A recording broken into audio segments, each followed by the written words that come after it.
no es el primero, todo es teoría. Si no hay relación, haga lo que haga para poder agradarle, simplemente va a ser teoría. Y Dios no quiere teoría, Dios quiere experiencias. Así es. Solo que esto se aprende, y a veces se aprende con dolor. Ujú. No siempre uno coloca a Dios en primer lugar. Para poder colocar a Dios en primer lugar, tenemos que entender que nosotros somos prioridad para Dios. Un día Él dejó toda la gloria del cielo, dejó todo el coro angelical, dejó todo para poder venir. O sea, tú y yo somos prioridad. El asunto es por qué Dios no llega a ser prioridad en nuestra vida. Yo comencé mi ministerio, primero siendo capellán en 2 colegios adventistas, Colegio Bagua y Colegio Chiclayo. Luego tuve el desafío de tener mi primer distrito misionero. Todo pastor anhela pastorear, ¿no? Estar cerca de las personas. Y yo tuve 65 iglesias y congregaciones para atender. Mi primer distrito misionero, el distrito misionero es Santa Cruz A. Uno nunca se olvida, Jamás, ¿verdad? no, jamás se olvida. Luego tuve mi segundo distrito, Piura D, pero bueno, el primer distrito fue Santa Cruz A. Ujú. ¿Sabes que durante todo ese tiempo que estuve allí, yo aprendí muchas cosas que los hermanos me enseñaron? ¿Qué cosa es tener prioridad? Yo pensaba que ya hacía mucho para Dios. Porque para poder visitar esos lugares, obviamente, no había movilidad para poder llegar. A veces tenía uno que caminar 4, 5, 6 horas con materiales cargados. A veces yo tenía que andar en burro, en mula. Mi movilidad allí era el caballo y todos esos Pero bastante reducida. animalitos. Solo que una de las cosas que me sorprendió, es ese fervor y ese amor que los hermanos me enseñaron. ¿Qué significa poner a Dios en primer lugar? Porque es fácil decir Dios es el primer lugar en mi vida. Mas, ¿qué hacemos cuando tenemos que elegir entre dos cosas? Entre algo que para mí es necesario y la obra de Dios. Un día, unos hermanitos llegaron y me dijeron, pastor, queremos hacer una conferencia en tal lugar. Yo le dije, está bien, yo todo mi apoyo, vamos, avanzamos, todo eso. Solo que yo nunca imaginé todo lo que vivirían ellos para poder realizar esa semana de evangelismo. ¿Qué sucedió?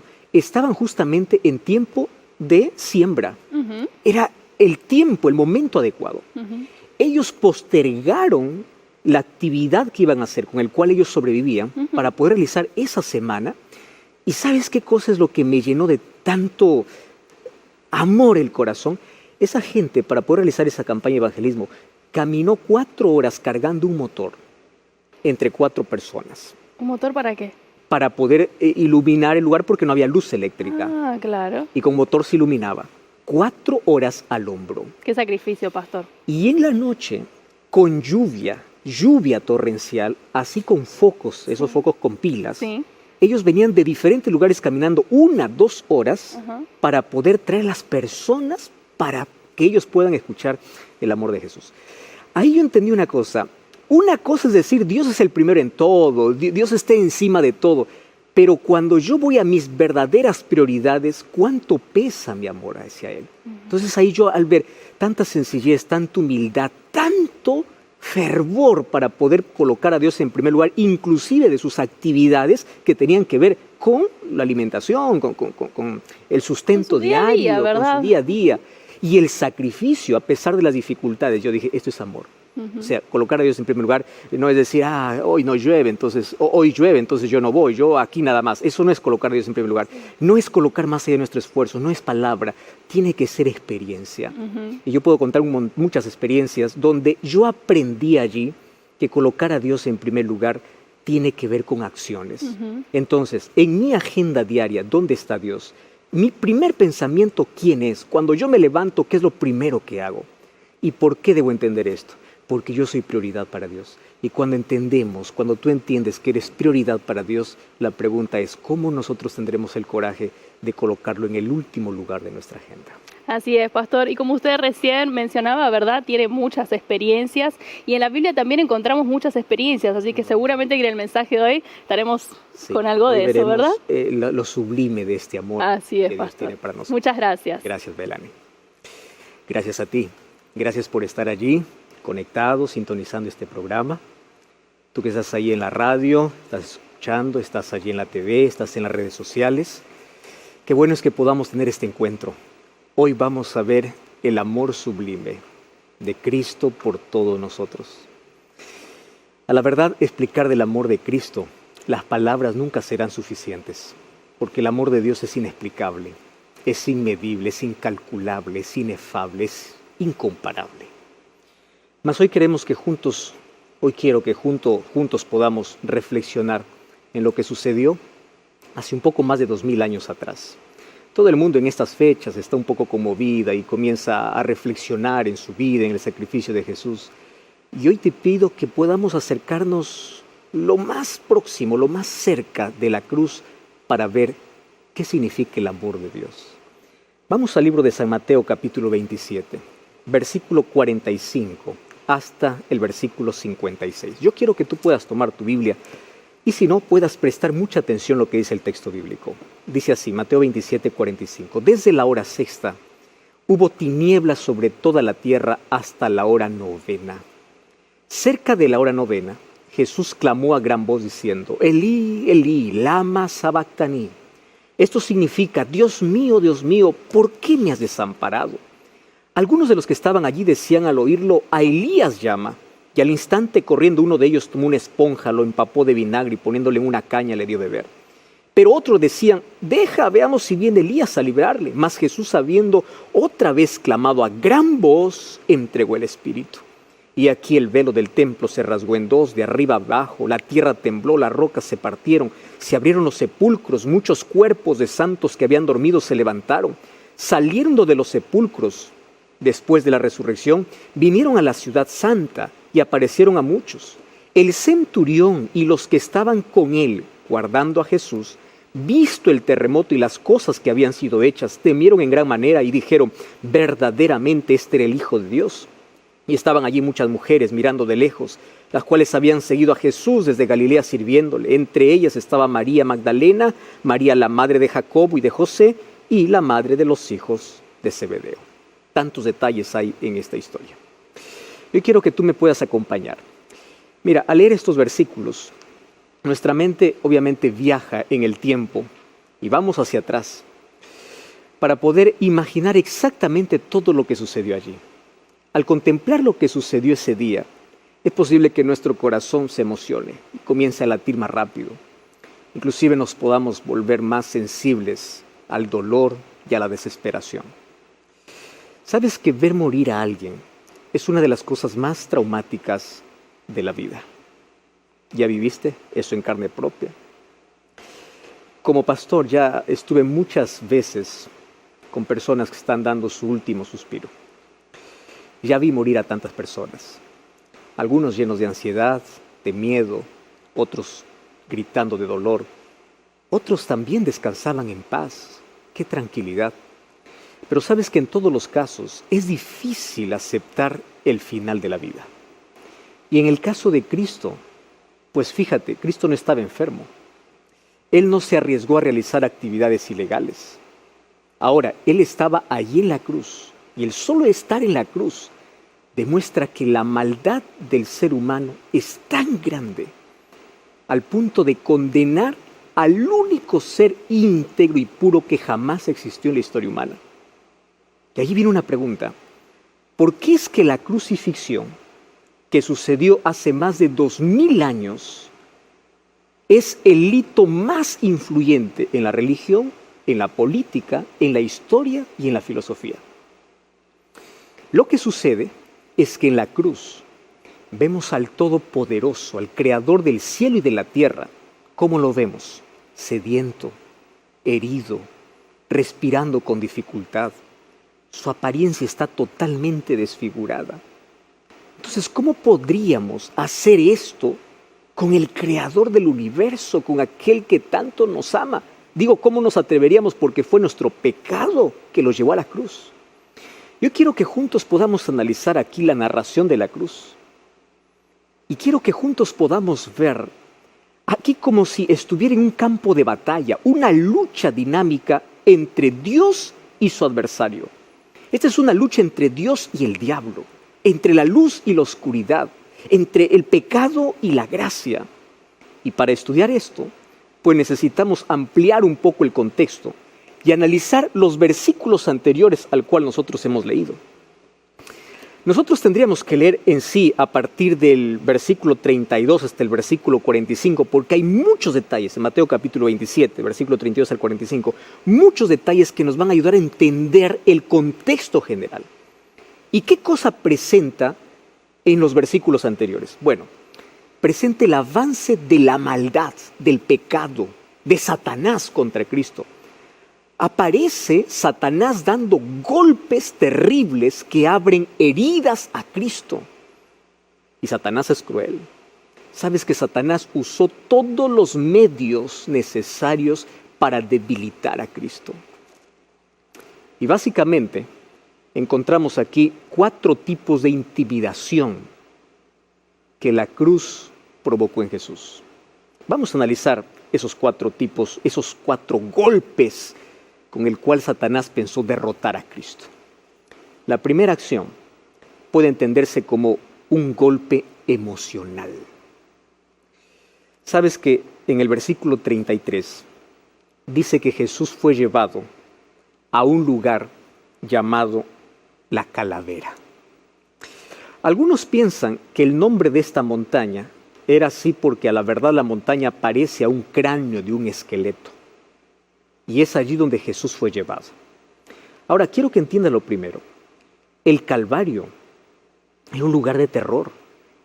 Allí se podían ver trozos de cuerpo en descomposición por todas partes, ya que los muertos que allí eran crucificados no eran enterrados. O sea, llegar allí era como entrar a un escenario de guerra. La destrucción se podía ver con los ojos, pero también con el dolor del alma. Nadie hacía turismo en ese lugar. Nadie iba a ese lugar de paseo. Al contrario, la gente evitaba estar cerca de ese lugar donde se aniquilaban a todos los delincuentes. Entonces, el lugar de la última batalla de la vida de Jesús fue una prisión de sentimientos. Satanás intentó golpear emocionalmente a Cristo. Porque literalmente Jesús fue llevado aquí al valle de terror, al valle de sombra y de muerte. Y con intensidad, el enemigo de Dios trató de destruir las emociones de nuestro Salvador. ¿Alguna vez te has visto afectado en alguna guerra mental?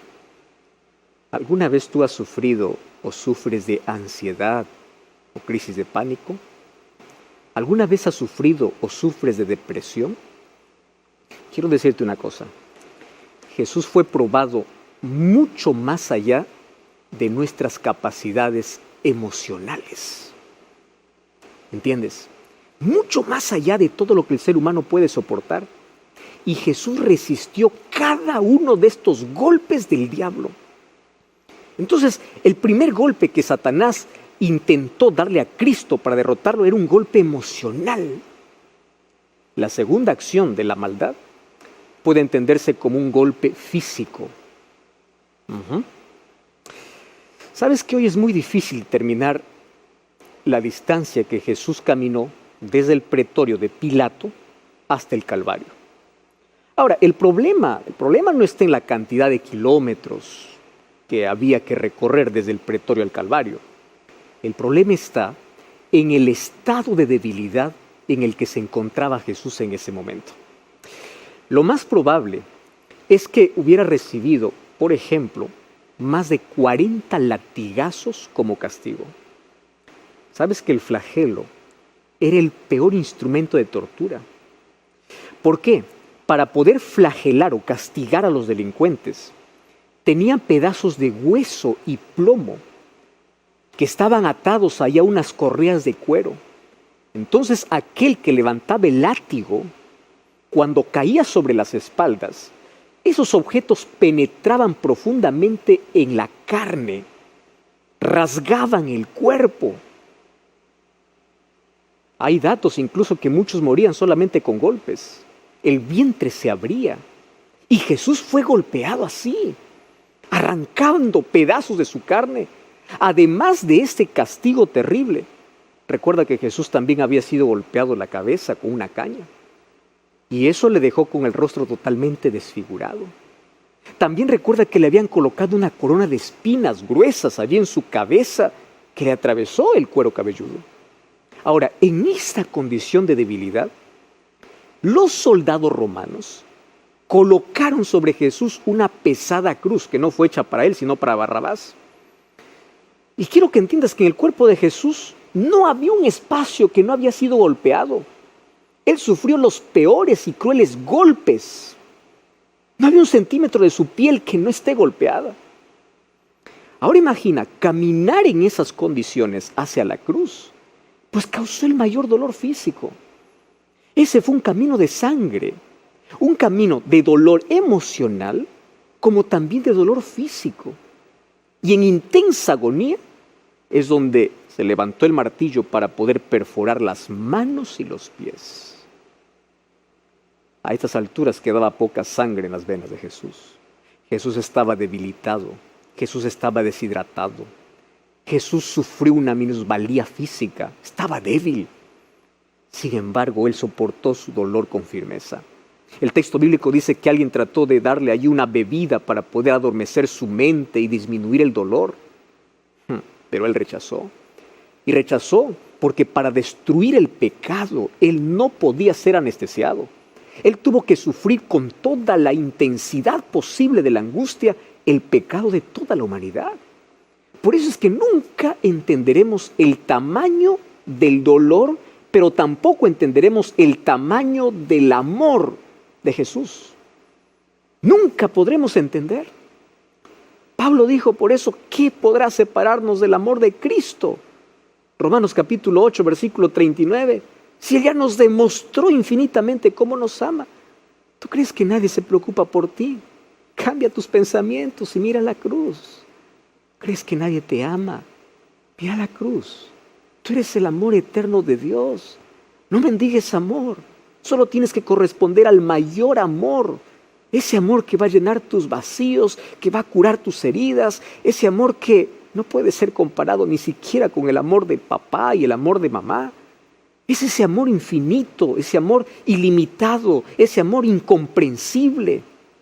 En el nombre de Dios te digo que tu futuro fue escrito con sangre, por eso tu futuro es glorioso. Mas Satanás dio un tercer golpe, la tercera acción de maldad puede entenderse aquí como una amenaza política e ideológica. Ahora voy a explicarte mejor. ¿Sabes que cuando Poncio Pilato recibió a Jesús, lo juzgó y lo sentenció a muerte, la persecución a él pasó de la esfera religiosa de Israel a la esfera política del mayor imperio de la humanidad, que era en ese tiempo, pues, Roma. Ahora, en este momento, recuerda que los enemigos de Jesús todos se aliaron. Estaban judíos, estaban gentiles, estaban religiosos, estaban políticos. Y en ese momento, Cristo se convirtió en el enemigo número 1 del Imperio Romano. Este proyecto de persecución, pues puede entenderse como una alianza diabólica, una alianza del mal. Y obviamente que esta alianza del mal involucró las esferas política, económica y religiosa. ¿Sabes que Jesús llegó a ser visto como el mayor peligro para el estilo de vida del poder romano? La configuración de ese pacto se puede ver en la cruz, porque dice que se colocó una placa sobre la cabeza de Jesús. ¿Y qué cosa decía en la placa? Este es Jesús, el Rey de los judíos. Pero qué interesante, cuando vamos al Evangelio de Juan, Juan dice que esta frase fue escrita en 3 idiomas. ¿Cuáles fueron los idiomas? Fue escrita en hebreo, en griego y en latín. La pregunta es, ¿por qué en 3 idiomas? Bueno, te explico. El idioma hebreo era el que mejor expresaba el pensamiento religioso de aquellos días. El idioma griego era el que mejor expresaba el pensamiento económico de aquellos días, ya que fue el idioma que trascendió el imperio y las transacciones comerciales. Y la lengua latina, o el idioma latín, ¿por qué fue colocado allí? Bueno, porque era lo que mejor expresaba el pensamiento político y filosófico de aquellos días, ya que era la lengua de los romanos. Entonces aquí vemos los intereses políticos, religiosos y económicos. Todo esto se unió para poder derrotar, luchar contra Jesús y contra su reino. ¿Quién estaba detrás? Satanás. Ahora comprendes por qué Jesús, cuando estaba frente a Pilato, en Juan capítulo 18, versículo 36, Jesús le dice, mi reino no es de este mundo. Porque Jesús estaba colocando en oposición a esos sistemas corruptos que estaban dirigiendo detrás del escenario de pecado. Jesús era una amenaza para el estatus de poder. Él no vino a fundar un gobierno aquí. Su objetivo era mostrarnos un reino mayor y muy superior.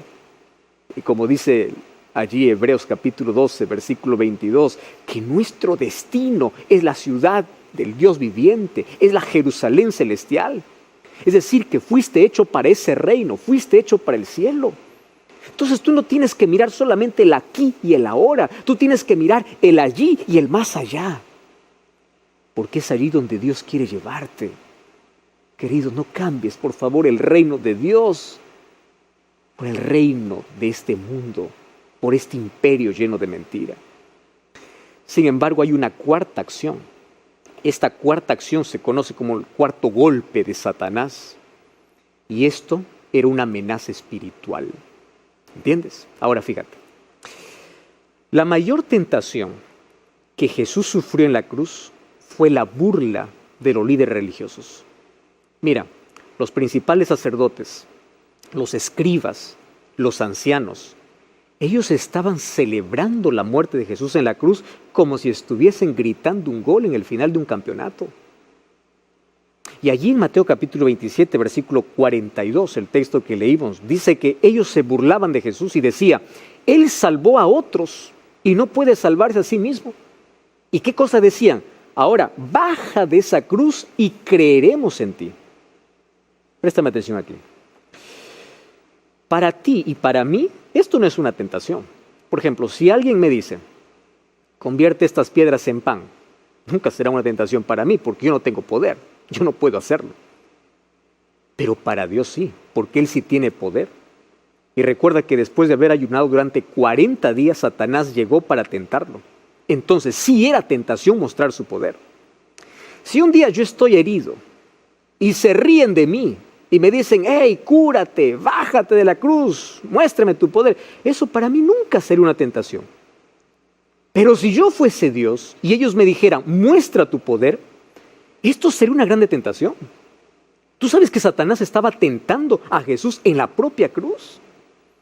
Dios ahí fue desafiado, así como hoy es desafiado. Hoy es desafiado por la ciencia, hoy es desafiado por el ateísmo. ¿Tú ya viste personas desafiando a Dios? Ahora, Él podría hacer las cosas más impresionantes para probar su existencia y su poder, pero sabes que esto no sería suficiente para nuestra salvación. Así que el silencio de Cristo era su única forma de poder empujar a las cuerdas del ring de batalla al pecado y Satanás. El silencio de Dios ante una oración que tú has hecho en la vida probablemente sea la manera como Él quiere ayudarte. Tú puedes estar seguro que si la mejor respuesta fuera sí, ahora lo habría hecho con la mayor rapidez del mundo. El problema es que a veces ni siquiera sabemos pedir correctamente y Dios tiene tanta paciencia y nos dice no o espera. Y es aquí donde llegamos en el contexto de la lectura que nosotros leímos al comienzo de este mensaje. Ahora, aquí quiero que prestes mayor atención aún. Hasta aquí, aparentemente Jesús está perdiendo la batalla. Imagínate que está en conflicto, Satanás y Jesús. Hasta aquí Jesús es golpeado emocionalmente, físicamente, políticamente, espiritualmente, como que Satanás está golpeando tanto a Jesús y Jesús está perdiendo. Pero allí, a los ojos de Satanás, Jesús no tenía ni tiempo ni recursos para cambiar la historia. Satanás parecía que está a punto de gritar la victoria. Pero aquí es donde comienza el paisaje a cambiar. La oscuridad se convierte en día, porque ahora Jesús toma la iniciativa. Y fíjate, el que estaba en silencio comienza a hablar. ¿Y cuándo comienza a hablar Jesús? Dice el texto bíblico, cuando la oscuridad se apodera en toda la tierra. Y esto no sucede por accidente. Tú sabes que en el Evangelio de Mateo, la palabra tinieblas aparece 6 veces antes de la cruz. Tú lo puedes comprobar allí, en Mateo capítulo 4, versículo 16, capítulo 6, versículo 23, capítulo 8, versículo 12, en fin. Ahora, en cada ocasión, ¿entiendes? En cada ocasión que menciona Mateo sobre la oscuridad, lo dice de manera simbólica más que literal. O sea, la oscuridad, ¿qué cosa representa? La extensión y el dominio del mal. ¿Correcto? Entonces, cuando Mateo dice que la oscuridad está literalmente tomando el control, la impresión que uno tiene es que la batalla está perdida. Porque el mal está intentando esconder el bien y Jesús sigue en silencio. Pero el significado es exactamente lo contrario. Porque la Biblia dice en varios lugares que Dios habita en medio de las tinieblas para traer luz. Tú puedes encontrar varios textos bíblicos, como Éxodo capítulo 19, Primera de Reyes capítulo 8, versículo 12, Salmo 97, 2. Vas a encontrar cómo Dios rompe las tinieblas. Ahora, aquí viene lo interesante. Cuando Satanás parecía triunfar, Dios estaba presente en el Calvario. Porque la oscuridad muestra al Padre apareciendo en la escena. Y esta imagen es muy significativa. Porque las tinieblas, ¿recuerdas tú que fueron la penúltima plaga que cayó sobre Egipto antes de la muerte del Cordero Pascual? ¿Recuerdas? Dice que en Egipto hubo 3 días de oscuridad. Eso está en Éxodo capítulo 10, versículo 21. Y en la cruz no hubo 3 días, en la cruz hubo 3 horas. Y es interesante notar que en la Biblia encontramos que el día del Señor o el día de juicio es descrito por los profetas como día de tinieblas. Cuando tú vas a Amós capítulo 8, versículo 9, dice, acontecerá en aquel día, dice el Señor, que Él pondrá o hará que el sol se ponga al mediodía y oscureceré sobre la tierra brillante.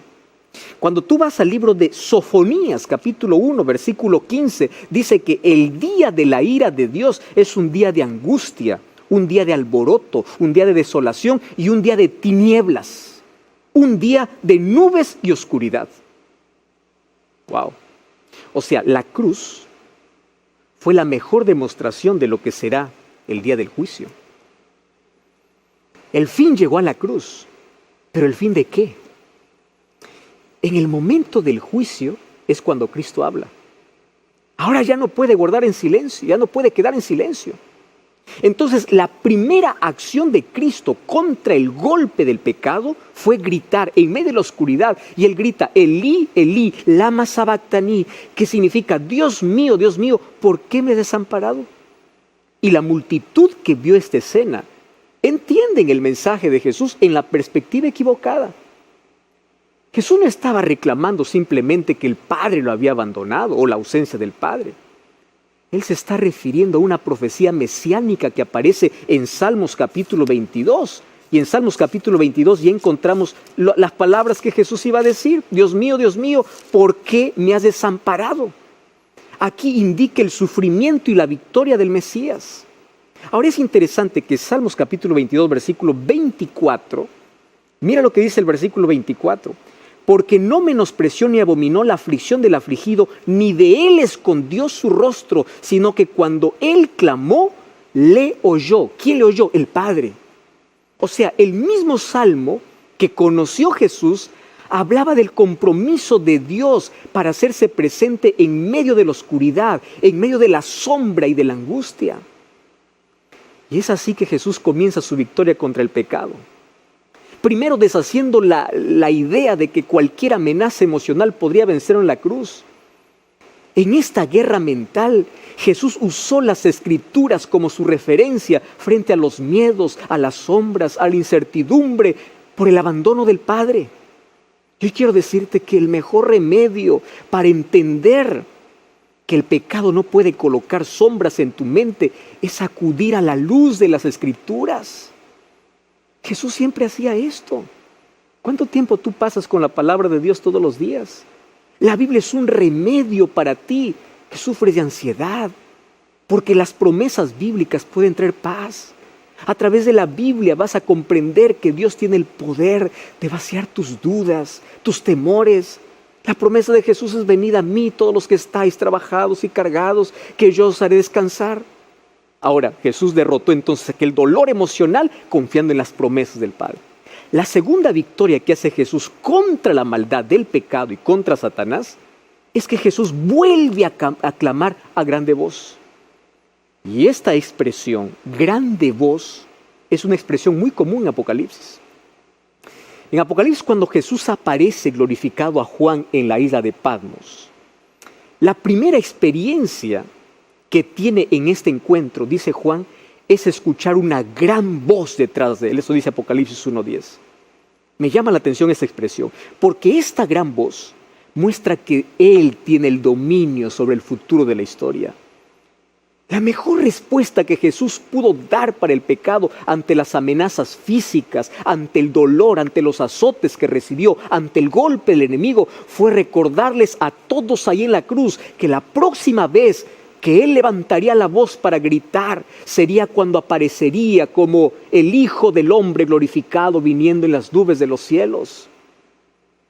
Y de esta manera Jesús se proclamó victorioso sobre la tortura, sobre los castigos físicos del pecado, señalando su poder, su autoridad y su gloria. La voz de Cristo, a pesar de ser una voz mansa y humilde, quiero que sepas que es la voz que tiene poder. Cuando Él habla, las cosas suceden. Y cuando Él clamó a gran voz, Cristo determinó la destrucción eterna del pecado, de Satanás y de sus ángeles.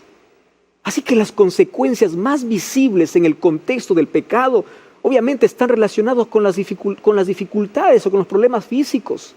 ¿Qué cosa trajo el pecado? Envejecimiento, enfermedades, deformidades.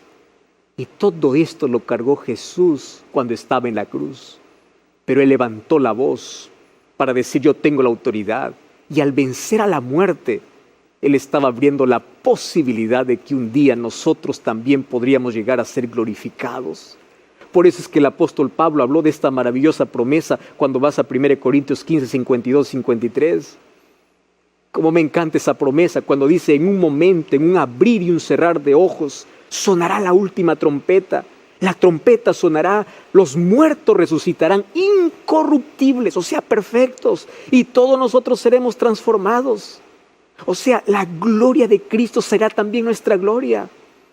Aquel Cristo de la cruz levanta la voz, incluso aunque esté atado en un madero, Él proclama su poder, porque dentro de poco tiempo escucharemos otra vez más el grito de victoria. Cuando se escuche de nuevo esa grande voz y los sepulcros se abran, resuciten los muertos que han descansado por fe en Cristo. Y el apóstol Pablo dice que también nosotros seremos transformados a imagen y semejanza de Dios. Entonces, si te preocupas demasiado por tu apariencia física, tienes algún problema, deformidad, mira la cruz. Ningún cirujano plástico podrá hacer la imagen de la gloria de Dios. Tu problema no se resuelve con una cirugía, tu problema se resuelve con la fe, porque todos los problemas físicos desaparecerán en el día de la glorificación, cuando Jesús con fuerte voz nuevamente hable y ese día se acerca. La tercera victoria que Jesús tiene contra Satanás, contra el pecado, es cuando Él dice: Padre, te entrego mi espíritu. Jesús había dicho en Juan capítulo 12, versículo 24, si el grano de trigo no cae en la tierra y muere, queda solo, pero si muere, da mucho fruto. Por eso es que cuando llegó el momento de su muerte, Él supo que sus frutos se multiplicarían. Así es como Jesús entregó su espíritu, no como perdedor, sino como vencedor. Y sabes que poco tiempo después vinieron las primicias de su victoria sobre el pecado, porque el velo del santuario